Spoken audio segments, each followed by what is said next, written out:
예. 오늘은 76장인데 76장은 이거 녹음 아니 녹음 하고 네. 76장 하고 있어요. 76장은 50장하고 연계시켜서 읽어야 될 내용 같아요. 그래서 한번 봅시다. 인지, 생야엔 유약하고 기사야엔 경강하며 만물 초목지 생야엔 유치하고 기사야엔 고고라. 고로 견강자는 사지도요 유약자는 생지도니 시로 병강적 불성하고 목강적 병이라. 강대는 처하고 유약은 처상하니라. 경문은 어쨌든 여기까지예요. 경문을 한번 해석해 볼게요. 사람이 생야 살아있을 때는 부드러울 유 약할 약 부드럽고 약하고, 기사야엔 그가 죽었을 때는 견강 딱딱할 견 굳셀강 딱딱하게 굳어지며, 만물 초목지 생야엔 만물과 초목이 살아있을 때는 유치 부드러울 유자에다가 물을 치, 뭔가 딱딱하지 않고 무르다 이러잖아요, 그죠? 예. 만물과 초목이 살아있을 때는 부드럽고 무르며, 기사야엔 고고라 그랬어요. 그것이 죽었을 때는 고고 그랬는데 여기서 고자는 마르다, 말라 삐뚤어지다, 둘 다 마르고 말라 삐뚤어질 고, 그러니까 말라서 삐뚤어진다. 고로 견강자 굳세고 강한 것은 사지도 죽음의 물이고, 부드럽고 약한 것 유약자는 생지도라. 그러니까 굳세고 강한 것은 죽음의 물이고, 부드럽고 약한 것은 삶의 물이니 이러한 까닭의 시로 병강적 불성이라. 군대가 강하면 이기지 못한다. 군대가 강하다라는 말을 한 거네요. 군대가 강하면 전쟁에서 이기지 못한다는 말인데, 이 말이 무슨 말인지 좀 고민을 해봅시다. 그 다음에 경문 목강적 병이라. 나무가 강하면 무기가 된다? 또 그렇게 놓고 강하고 큰 것은 처하 아래에 거처한다. 부드럽고 약한 것은 처상 위에 거처한다. 자, 여기까지. 뭐 별로 어려운 내용은 아닌데, 어쨌든 여기도 글쓰기는 대조 방식을 했네요. 컨트라스트 대조 방식으로 했고, 인지생 그랬어요. 인지생. 그 다음에 기사. 생은 어쨌든 유약이죠. 유약해요.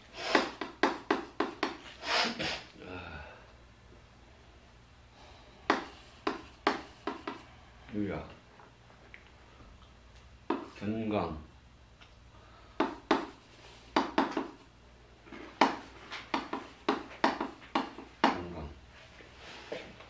그래놓고 사람이 이렇게 얘기해놓고, 사람이 그래요. 그 다음에 또 만물과 초목도 그래요. 그래서 만물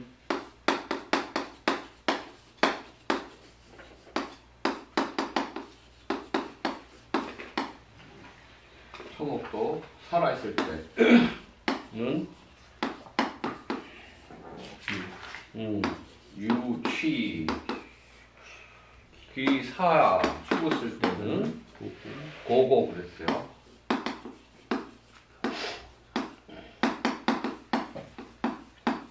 고고. 이건 만물 초목이고, 사람과 만물을 대비하고 살아있는 것과 죽음을 대조하고 있죠. 그래요. 그래서 이렇게 놓고 보니까 얘하고는 사지도네, 그죠? 사지도야. 얘하고 얘는 생지도 있어요. 이렇게 됐어요.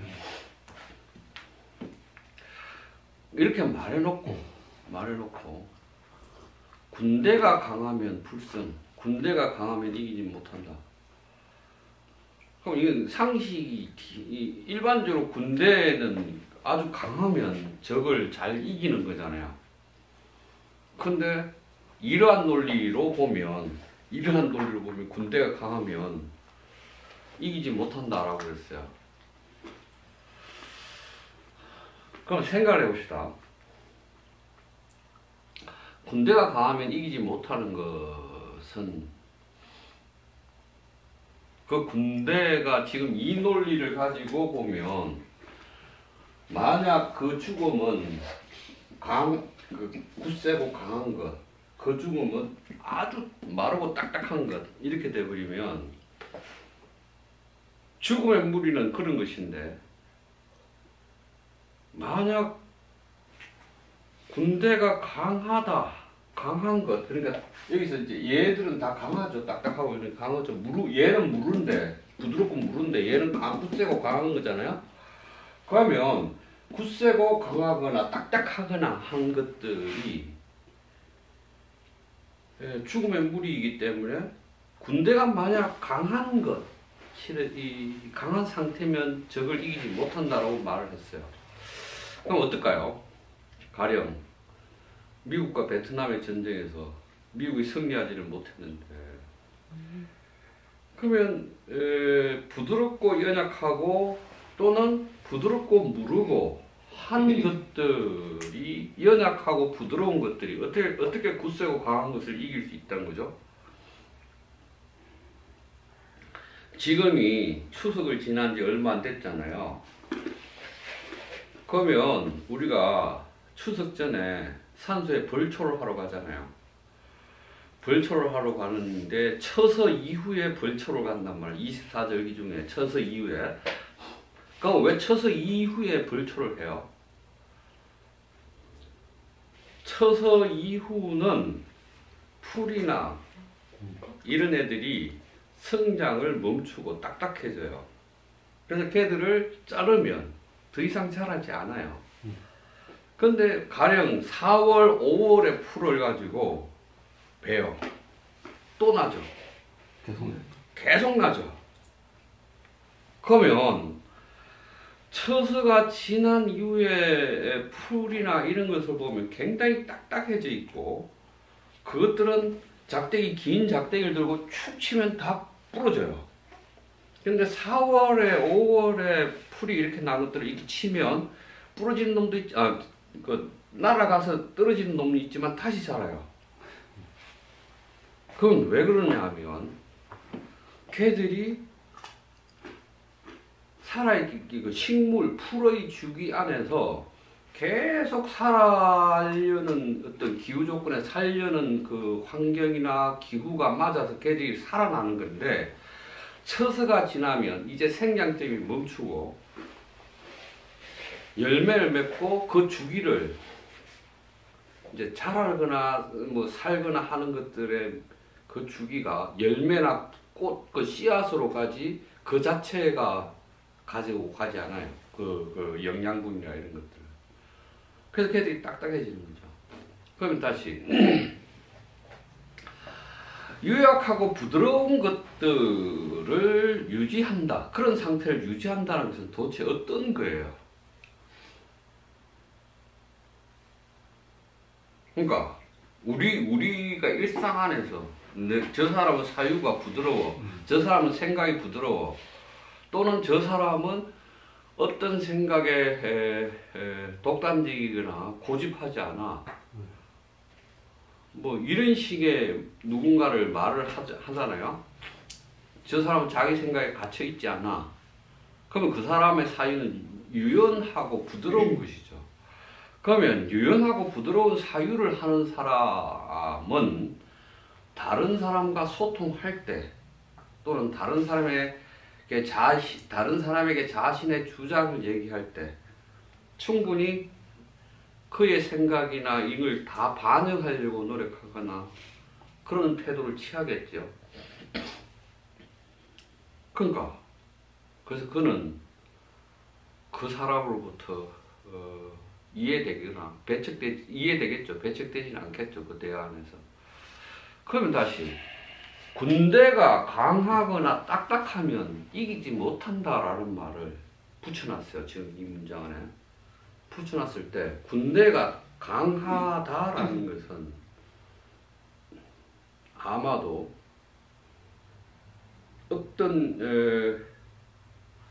어떤 삶의 의지 또는 삶의 의지에 대한 것이나 삶의 어떤 철학이나 삶의 생각들이나 그러니까 적을 살린다 또는 이기되 죽이지 않으려고 한다. 삶에 대한 의지를 포기하지 않고 이기는 방법. 그런 전술을 쓴다면 그 군대는 부드러웠겠죠. 그런데 적에 대해서 추호도 인간적인 또는 생명에 대한 존중함이 없이 적을 공격한다면 그건 강하겠죠. 그래서 제가 보기에는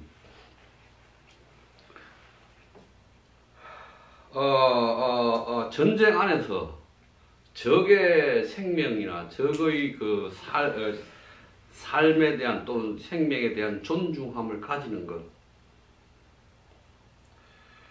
그런 것들이 아마 진짜 의미에서 병강일 수도 있겠죠. 일단 그래요. 그렇게 지금 얘기를 해놓고 문장 첫 번째 경문은 그 정도인데 왕필의 주석을 볼게요. 강병이 포그 천하자는 물지 소야라 고로 필부덕성이라.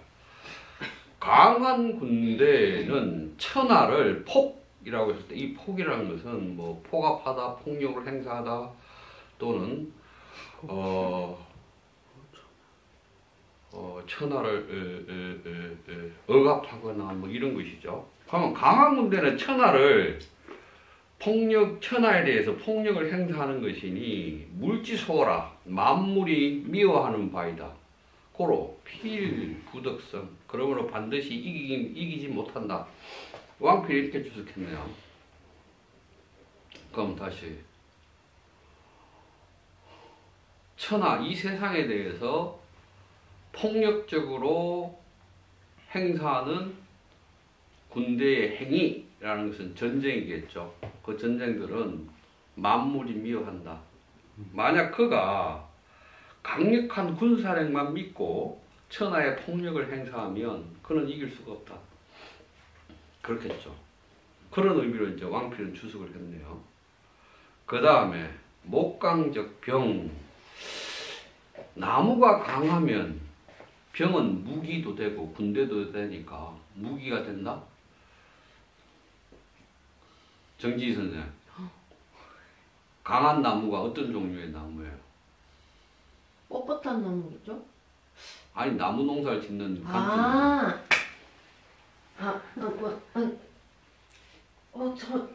잘 모르겠어요. 소나무가 생각보다 소나무는 강하지 않더라고요. 소나무를 물러서 네. 못 써요. 당근질 해야 사는 거 쓰는 거. 그런가 봐요. 소나무처럼 물른 나무는 없죠. 생각보다. 그렇죠. 박달나무? 박달나무나 뭐 이런 것들이 네, 몽둥이로 쓰는 거. 그렇죠.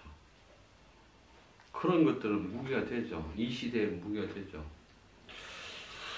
그 다음에 거기에 대한 주석은 물에 속아야 그랬어요. 그 만물이 그것에다가 무언가를 더한다. 그럼 딱딱한 나무가 있는데 이게 무기가 된다는 말은 사람들이 또는 사람들이 그걸 가지고 무언가를 더해가지고 쓴다. 그러면 박달나무를 하나 가지고 생각해 봅시다. 그 나무에다가 뾰족한 어떤 뭐 칼날을 붙인다거나 또는 뭐 거기다 도끼를 끼운다거나 하면 무기가 되겠죠. 그 다음에 이건 일반적으로 목강적 병 그런데 이거를 이렇게 해석하는 사람이 있어요.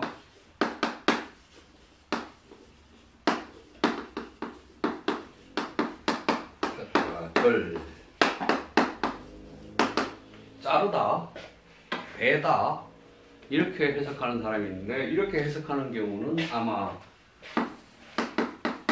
열자라는 책에서 이 문장이 그대로 나오는데 병자 대신에 절자가 써서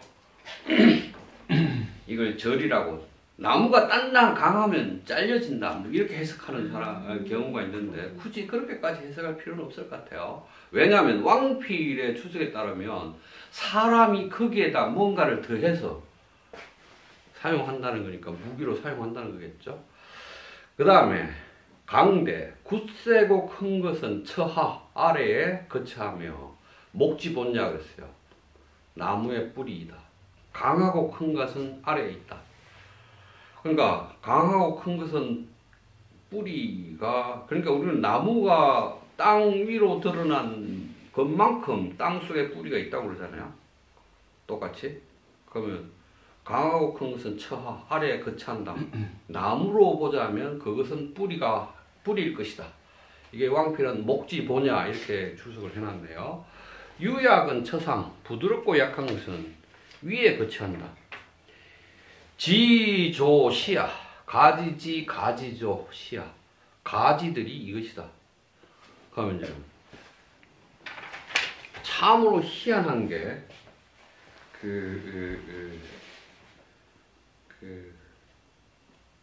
너티나무 아니면 마을 정자에 이렇게 마을 회관이나 뭐 이런 데 잘 심어 놓은 나무를 뭐라고 그래? 회나무? 팽나무? 아니 말고 팽나무. 느티나무랑 느티나무. 소나무 이런 종. 그늘을 많이 만들어요. 근데 우리 아파트 앞에는 이런 놈이 있는데 그 나무가 여름이 지나고 나서 네. 가지를 얘가 뚝뚝 떨어뜨려요. 그리고 굵기가 이런 가지들이 뚝뚝 떨어져 내려요. 누가 걔 가지를 부러뜨리지 않아요. 지가 떨어뜨려요. 그러니까 내가 보기에는 이제 이 나무가 이제 가을 맞이를 하거나 가을이 되면서 월동을 준비하거나 하는 방식으로 가지들을 떨어뜨리는 거예요. 근데 이파리가 파랗게 붙은 놈들은 안 떨어뜨리고 이파리가 없는 놈들을 땅에 떨어뜨려요. 그래서 저 가지 중에 이제 내가 몇 개를 주워서 이렇게 좀 굵은 놈을 주워서 이렇게 해본단 말이에요. 안 부러져요. 휘청휘청 낭창낭창 해. 근데 이게 늦가을이 되면 한 10월, 11월쯤 돼서 그것들을 하나 주워서 이러면 부러져요. 흔들면 부러지는데 그건 아마 이제 수분이 마르면서 이제 부러지겠죠. 그래서 유약한 것들만 남아요. 가지에서도. 강하고 굳센 것은 떨어뜨려요. 계속 박아야 떨어뜨려요. 그래서 부드럽고 약한 것들은 남아서 내년을 또 준비하죠. 이게 나무가 가지조차도 그래요. 그럼 다시. 강하고 굳센 것은 아래에 처하고 부드럽고 약한 것은 위에 처한다라는 말은 아까 강병적 불성과 연관시키면 강한 군대는 아래에 있게 되고 부드럽고 약한 군대는 승리해서 위에 있게 되겠다는 말이겠죠. 근데 그걸 나무로 가져오면 뿌리가 되고 가지가 된다는 얘기예요. 그렇겠죠. 그래서 전체적으로 삶의 방식 또는 그 삶의 방식, 삶과 죽음을 드러난 표현들, 그 표현들을 가지고 군대에 적용하는 방식으로 이제 얘기를 해요. 근데 전체적으로는 컨트라스트, 대조의 방식을 사용해서 이렇게 얘기를 하는 거고요. 그러면 이제 50장을 가서 잠깐 생각해보고 다시 돌아와서 얘기를 해보죠. 자, 50장으로 가보면 출생이 입사라. 나와서 살다가 죽음으로 들어간다. 생지도 10유3이요. 사지도 10유3이며 3이라 삶의 무리가 열의 셋이고 죽음의 무리가 열의 셋이다. 인지생 동지사지가 역 10유3이라 사람이 살면서 움직여 죽음의 땅으로 가는 것도 열의 셋이다. 부하고로 무슨 까닭에 그런가? 이기 생생지 후라. 그 삶을 너무너무 두텁게 잘 살려고 하기 때문이다. 계문커니 듣자 한데 선습생자는 잘 삶을 유지하는 자는 육행에 부루치호하며 입군의 불피갑병이라. 삶을 잘 갈무리하는 사람은 땅 육지를 다녀도 뿔 달린 짐승 호랑이를 만나지 않고 군대에 들어가도 갑병 무기의 해를 입지 않는다. 치무소 투기각이요 호무소 조기조며 병무소 용기도 하나니 뿔 날린 짐승이 그 뿔을 들이댈 데가 없고 호랑이가 그 날카로운 발톱을 들이댈 데가 없으며 군대에서는 그 날카로운 칼이 허용될 때가 없나니 부하고요. 왜 그런가? 이기 무사지야. 그에게는 죽음의 땅이 없기 때문에, 죽을 때가 없기 때문에 이렇게 얘기했네요. 그러면 선습생이라는 개념, 자신의 삶을 잘 간수하거나 보살피거나 하는 일, 그것은 유약함이 되겠네요. 75장과 결합, 76장과 결합하며 자신의 삶이 부드럽고 유약하게 하는 것이 삶을 잘 유지하는 방법이겠네요. 그러면 강한 군대를 만나더라도 그는 그 군대를 물리칠 수 있겠네요. 그래서 산다는 것은 강해지거나 딱딱해지지 않는 게 잘 살아내는 방법인데, 그래서 아침에 일어나서 열심히 필라테스를 하거나 요가를 하거나 해서 몸을 풀잖아요. 물론 저는 그런 짓을 하지 않습니다만 그래서 자꾸 딱딱해지고 그럴 수 있겠죠. 그래서 부드러움을 유지하는 것, 그런 것 같아요. 자, 76장을 마칠 텐데 뭐 질문 있거나 얘기할 게 있으면 해보죠.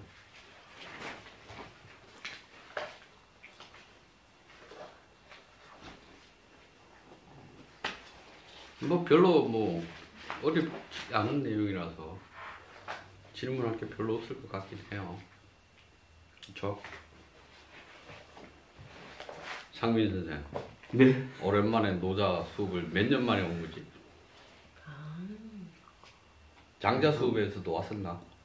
예, 한 8, 장자 수업, 9년? 노자 수업도 하고 장자 수업도 했나? 나하고 그러면 장자 안 한 것 같아요. 장자 안 하고? 노자 하다가 네, 바빠져서 네.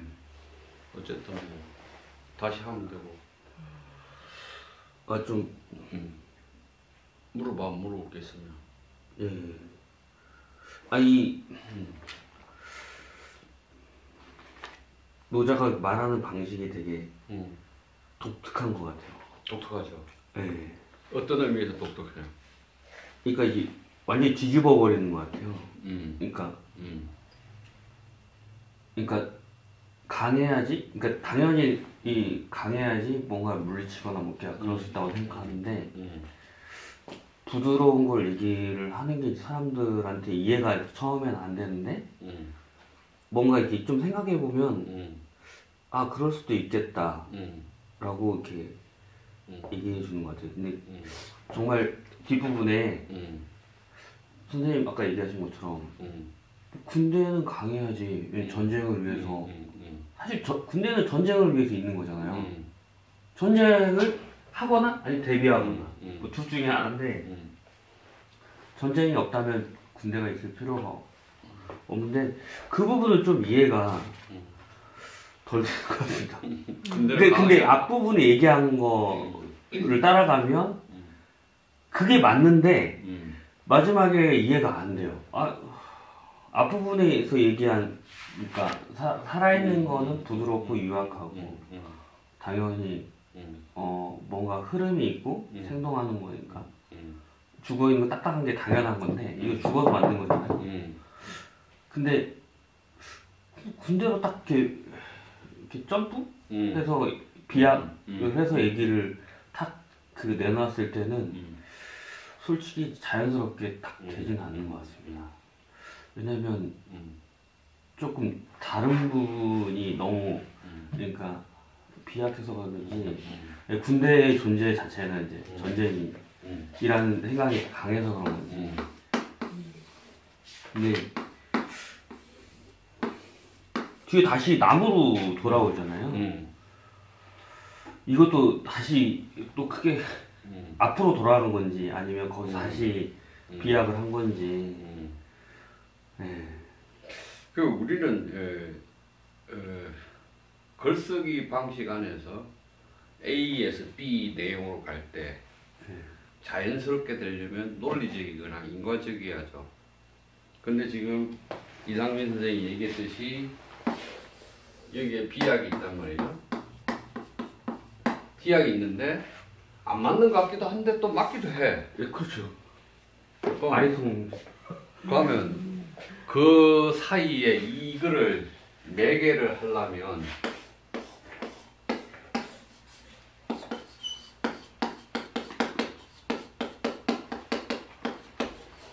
독자의 생각을 집어넣어야만 A에서 B로의 사유, 노자의 사유가 완성이 돼. 그래서 내가 저번에도 말했지만 노자라는 책은 한 40% 써놓고 나머지 60%는 독자가 읽으면서 완성하는 책이다.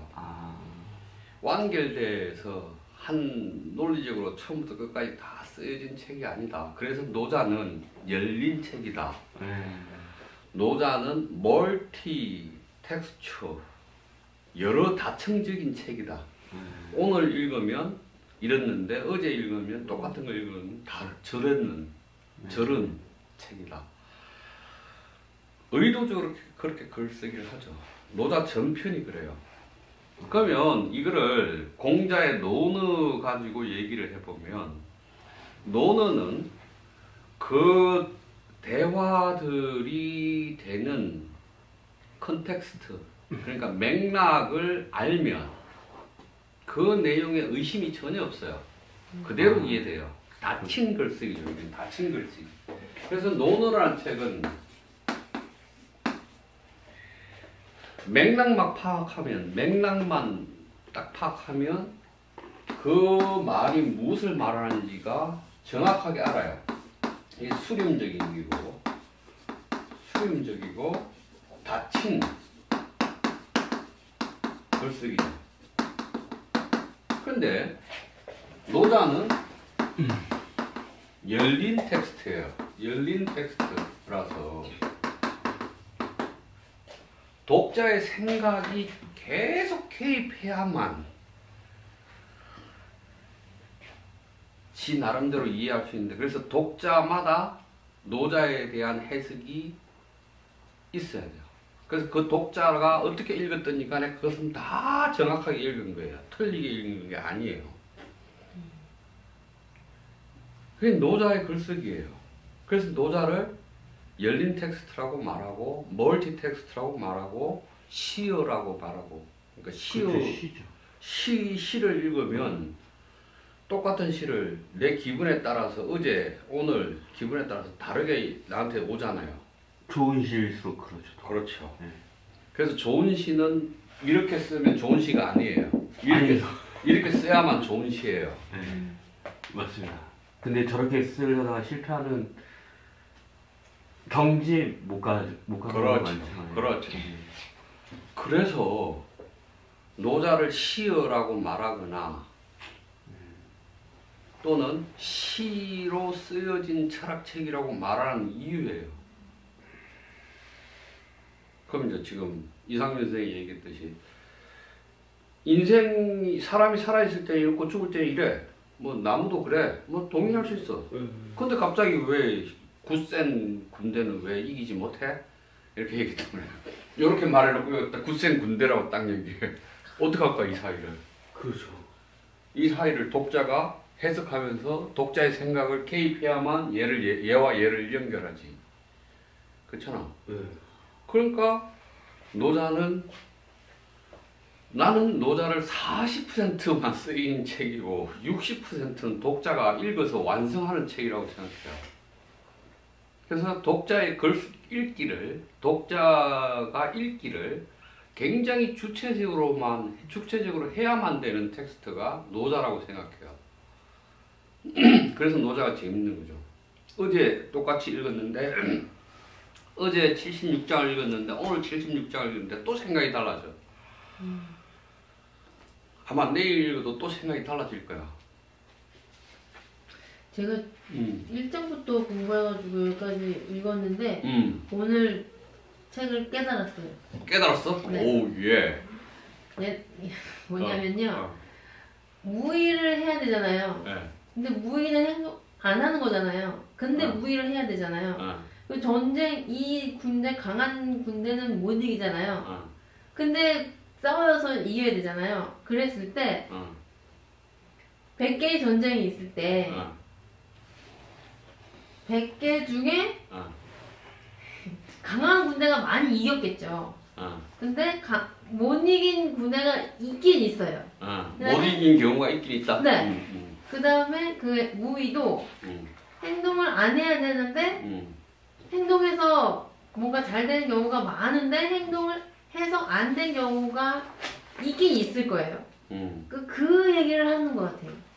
그러면 그러니까 확률상 10분의 1이 있을까 말까 하는 일에 대해서 이걸 말하고 통찰을 있다? 하는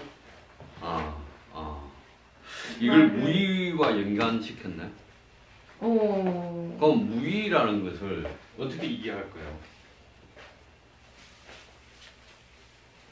그러니까 무의라는 것을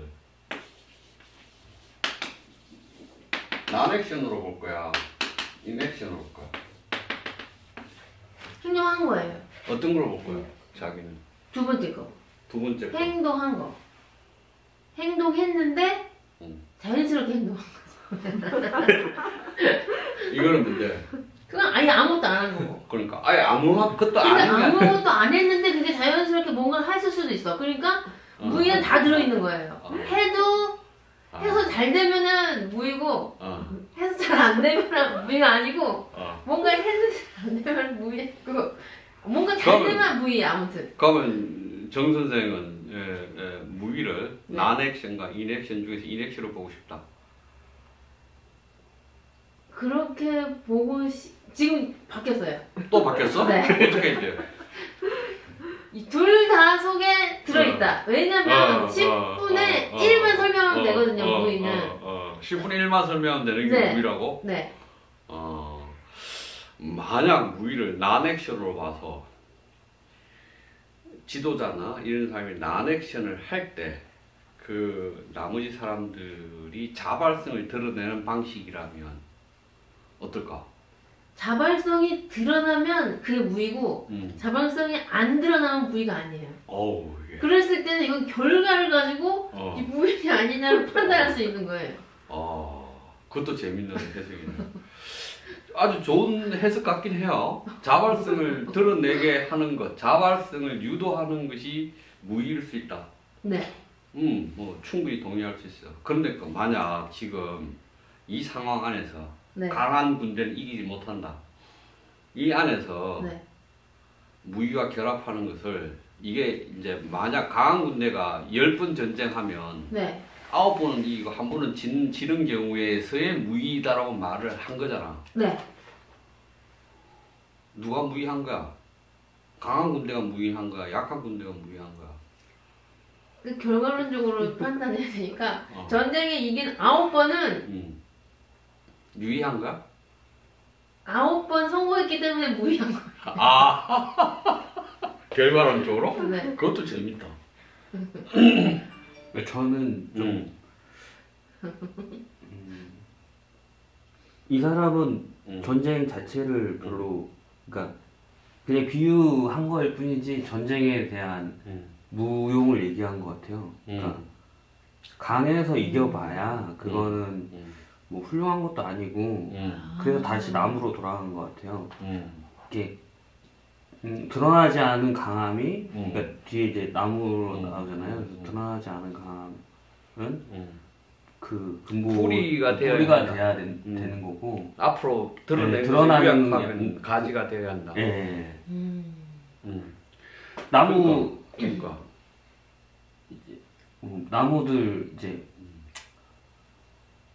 네, 아닙니다. 아니. 나는 굉장히 지금 좋은 해석 같아요. 속을 이제 나무가 이제 뿌리를 되게 땅이라는데 이제 딱딱하기도 하고 그런데 이제 뿌리를 받고 살려면 굉장히 강한 힘이 필요하고 그 우리 콩나물도 사실은 그 콩을 딱 집어넣으면 땅속에 집어넣으면 굉장히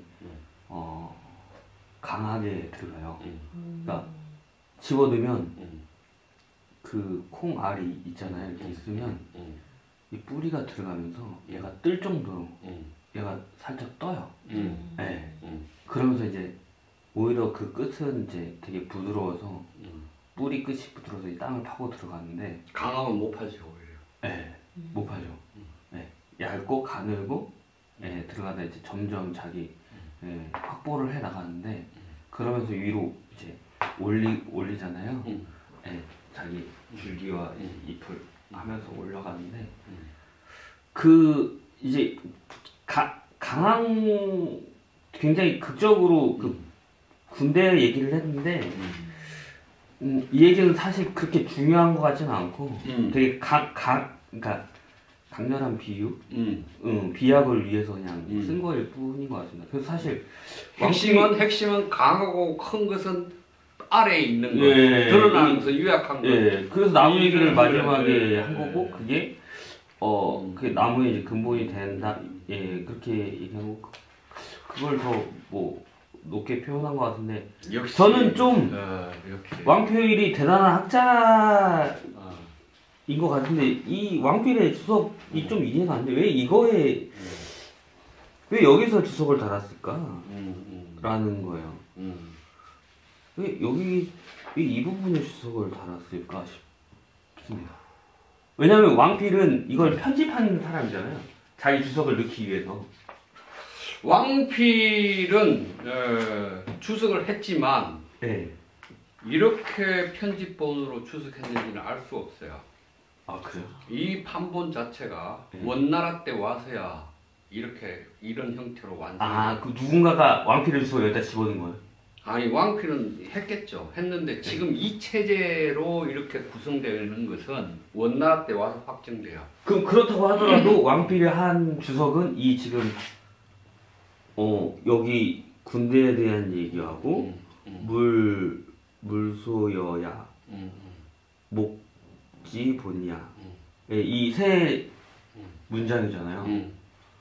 근데 가장 중요한 건 군대 얘기를 가장 길게 그 나머지는 뭐 그냥 되게 흐리멍덩하게 주석했다는 게 좀 그러니까 이제 문제는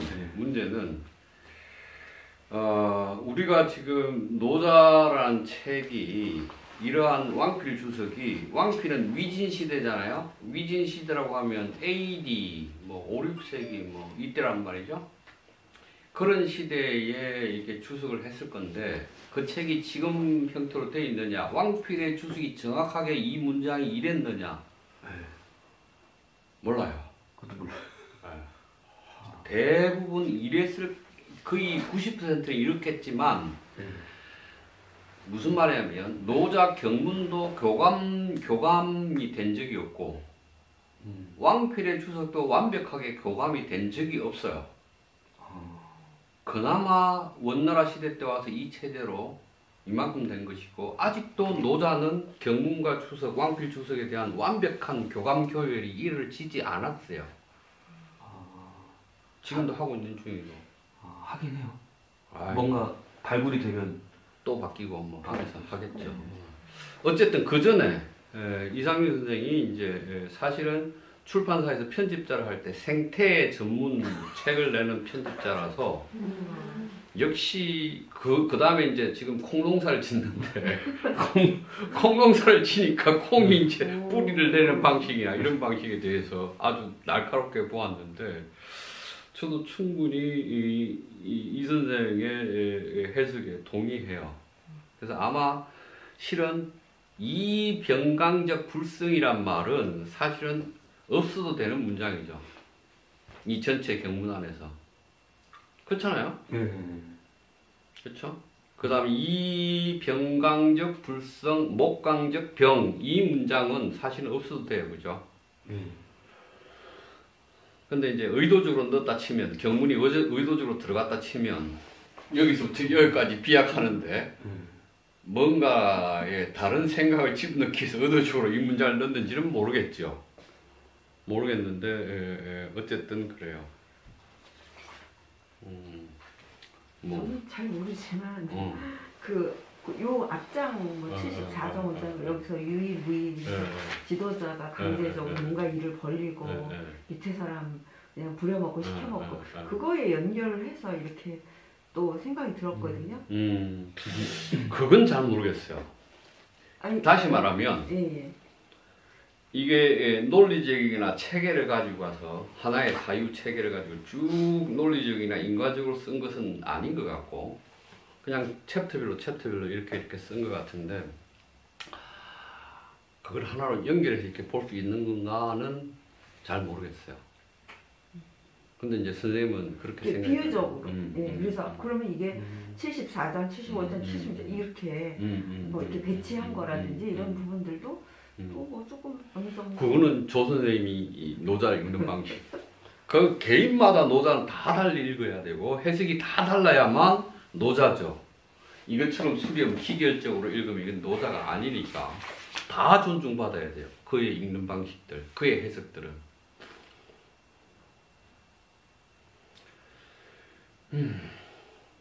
또 있나요? 질문할 게? 없나요? 아 제가 유튜브 강의를 계속 들으면서 네, 잠깐만요. 또 이게 다 됐어. 이 지도자와 그다음에 이제 백성 이렇게 지도자 뭐 약간 왕도 뭐 이런 얘기를 선생님 왕도는 난 말한 적이 없어. 그러니까 왕도는 유가적 개념이니까. 네. 근데 그 다스리는 사람, 뭔가 다른 사람 뒤로 빠져야 되고 그런 내용이 굉장히 함축돼서 많이 들어있는 건가요? 맞아요. 그래요? 그래요. 왜 그런 거예요? 그래서 노자는 왕을 위한 정치 철학서라고 말해지는 것도 평가되는 경우도 있죠. 왜 너무 혼란스러운 중국 그 당시의 상황 때문에. 기본적으로 지금 그 의고파라는 학자들 그런 얘기를 충분히 안 써도 이 사람은 그러니까 뭐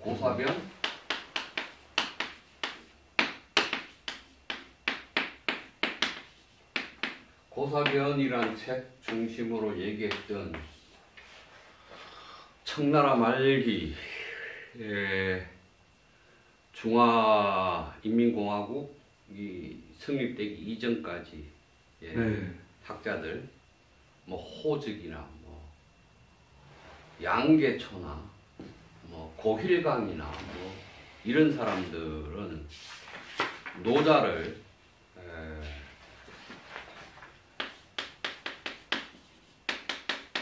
전국시대에 완성된 책이라고 봐요.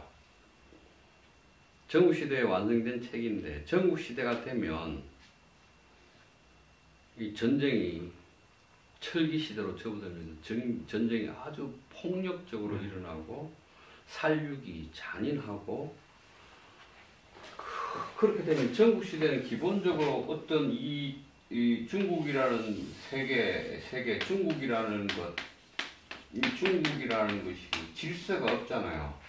그러니까 중국이라는 그 넓은 다양한 땅에 그 땅을 혼란을 제거하고 사회적이거나 뭐 문화적이거나 정치적이거나 이게 질서라는 것이 없는 상황 안에서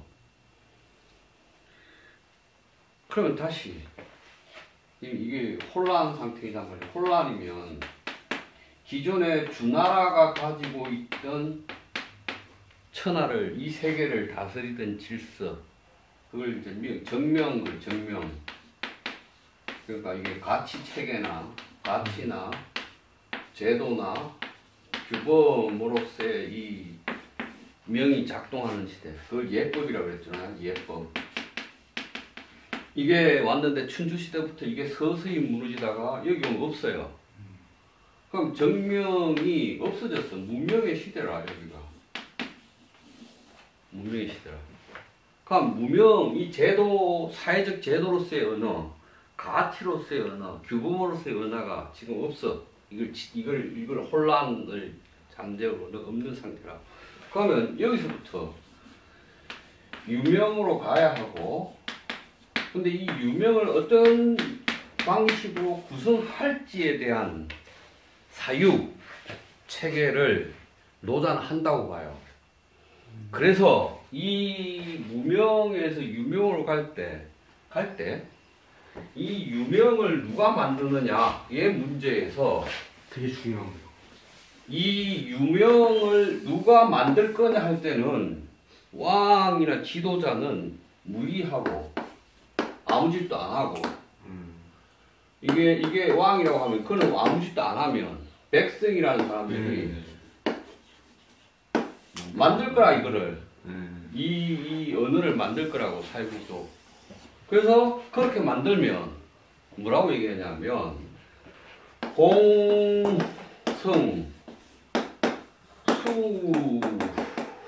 수사 공이 이루어지고 일이 완성됐는데 백성 대 자연 이렇게 말해요. 이게 뭐 17장인지 뭐 어디에 나올 거야. 공이 이루어지고 일이 완성되니까 백성이 모두 내가 나로 붙어서 그랬어요라고 말을 한단 말이죠.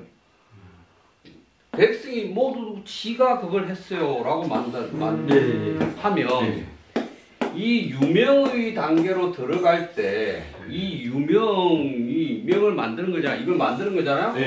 이걸 만드는데 백성이 나로부터 그것이 만들어졌어요라고 말하는 것을 사유하는 게 노자예요. 그래서 노자는 무명으로부터 유명으로 가야 하는데 이걸 왕이 하는 게 아니라 백성이 하게 하는 사유는 어떻게 가능할까? 백성이 그러한 것을 만드는 그 조건들은 어떻게 만들 것인가? 백성의 그 자발성은 어떻게 만들어낼 것인가를 사유해요. 그래서 실은 왕은 유가적 관점에서 왕은 문물 예법을 제정하는 사람이잖아요. 예법을 제정하는 사람이 왕이에요. 유가적 관점에서. 그런데 노자가 말하는 왕이라는 것은 갓난아이 같거나 바보 같거나 어찌해야 될 줄 모르잖아요. 그렇죠? 왕이 그러면 왕이라는 게 아르케라는 말을 가지고 얘기를 해봅시다. 아르케. 이게 왕, 우두머리, 원리, 근본. 그래서 서양 철학, 고대 철학에서는 자연 철학에서는 아르케를 찾잖아요. 우주의 근본 물질인 아르케는 무엇인가? 그래서 이 아르케를 찾는 것, 이 아르케를 추구하는 것을 아르콘 그래요. 아르콘. 이게 집이 통치자예요. 아테네 통치자. 아르고온 그러는데 아르고온은 사회 구조 안에서의 아르케를 찾는 거예요. 근데 노자식으로 얘기하면 이 왕이 왕 노릇을 안 하잖아요. 네. 그럼 부정적도를 붙이면 안 키가 되면 왕이 없는 거잖아요. 왕이 없으면 이 공동체는 어떻게 구성돼야 돼요? 백성의 자발성으로 만들어져야겠죠. 그럼 백성의 자발성이라는 것을 사회니까 공동체니까 그 공동체 공적인 의미에서의 자발성을 만들려면 그 발론타리 제너럴이 이렇게 나오는 거잖아요.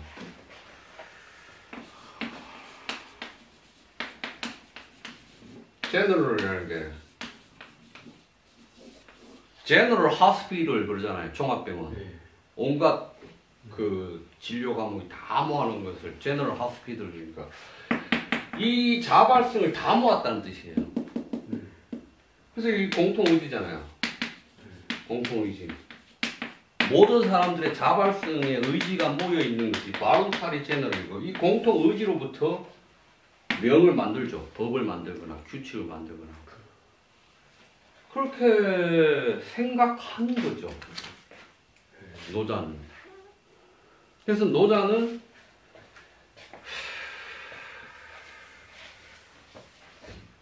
무명에서 유명으로 가요.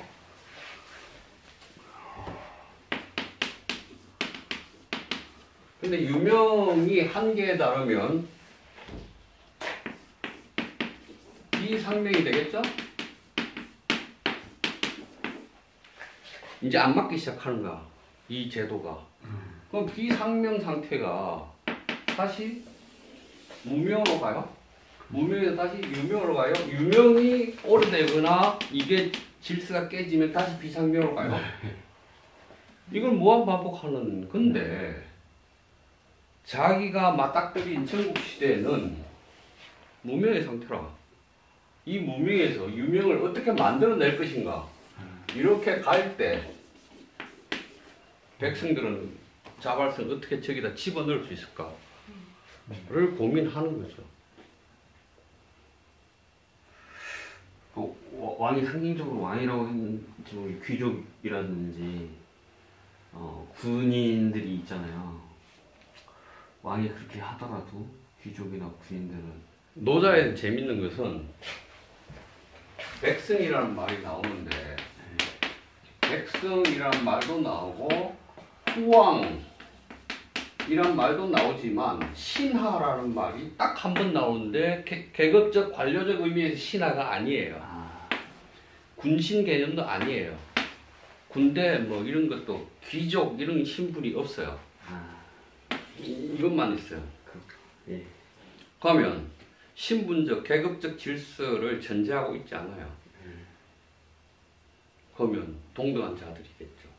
동등한 자들의 자발성의 총화가 제도를 어떻게 만드느냐의 문제겠죠.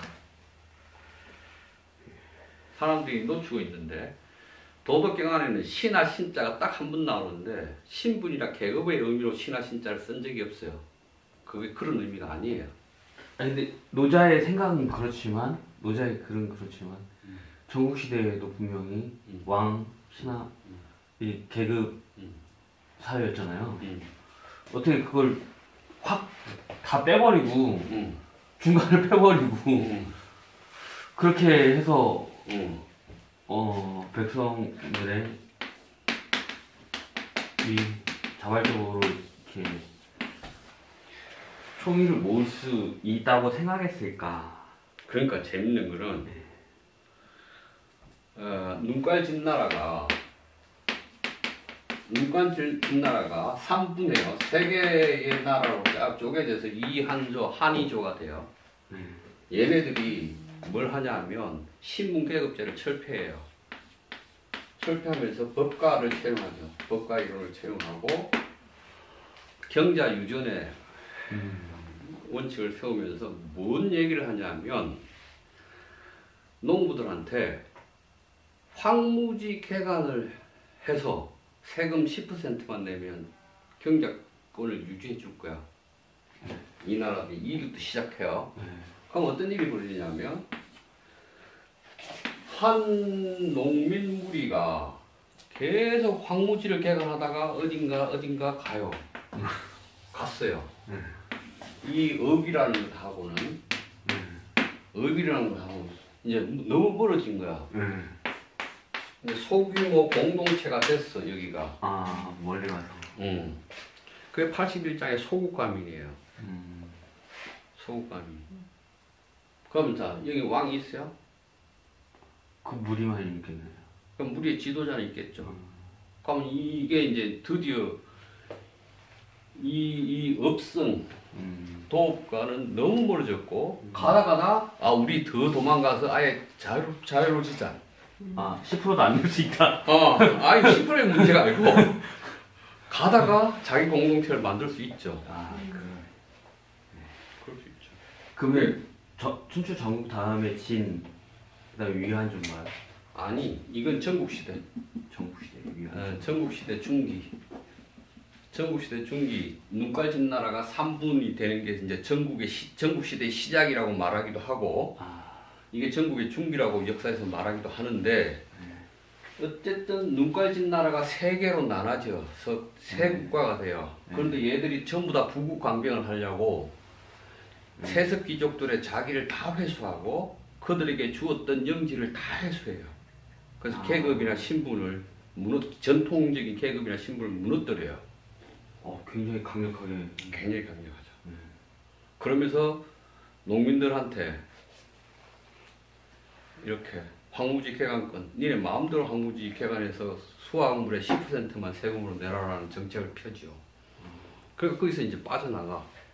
그래서 앙리 마스페로라는 프랑스 학자가 고대 중국이라는 책을 썼는데 농부들이 어떻게 업에 살다가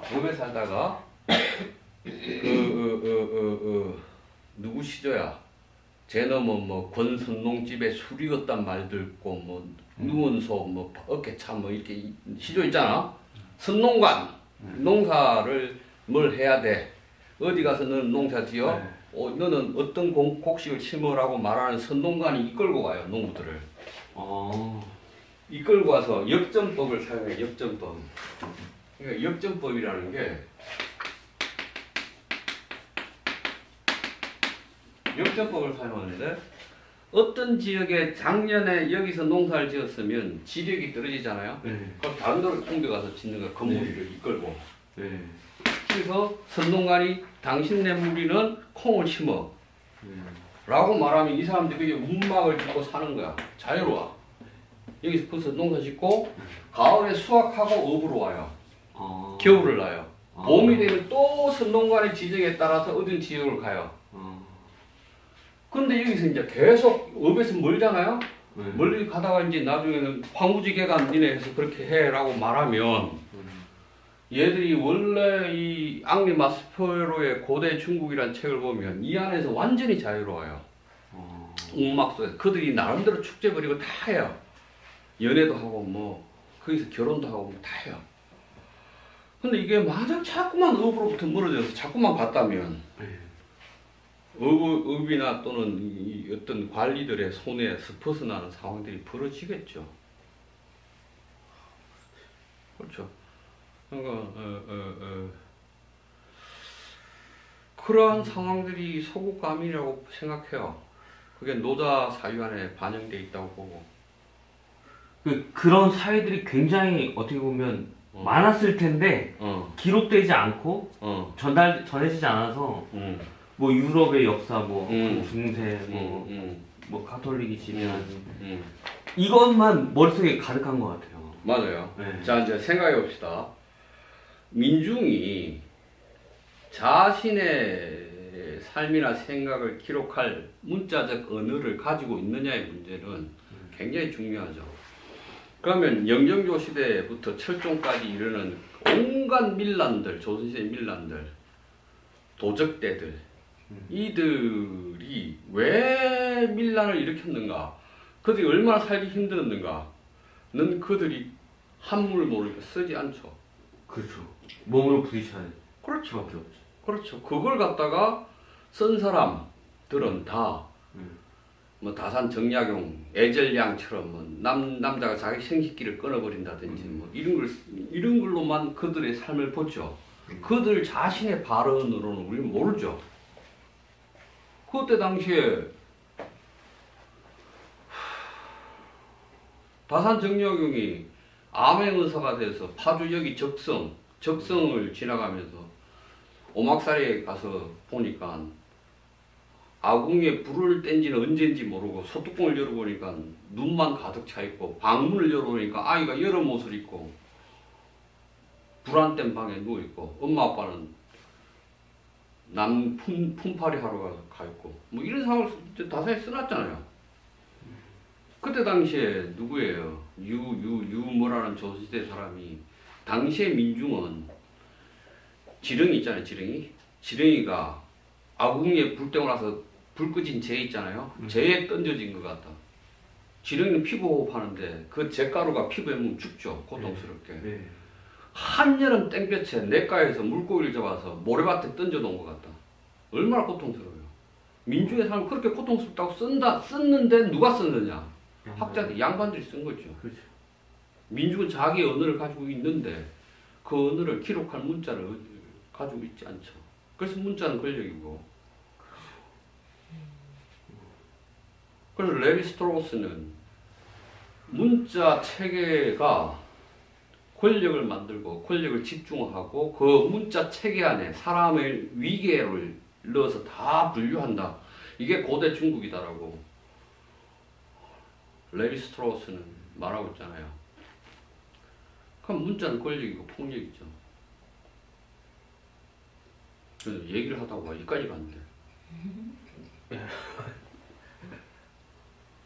자, 여기까지 합시다. 내가 비염이 심해서.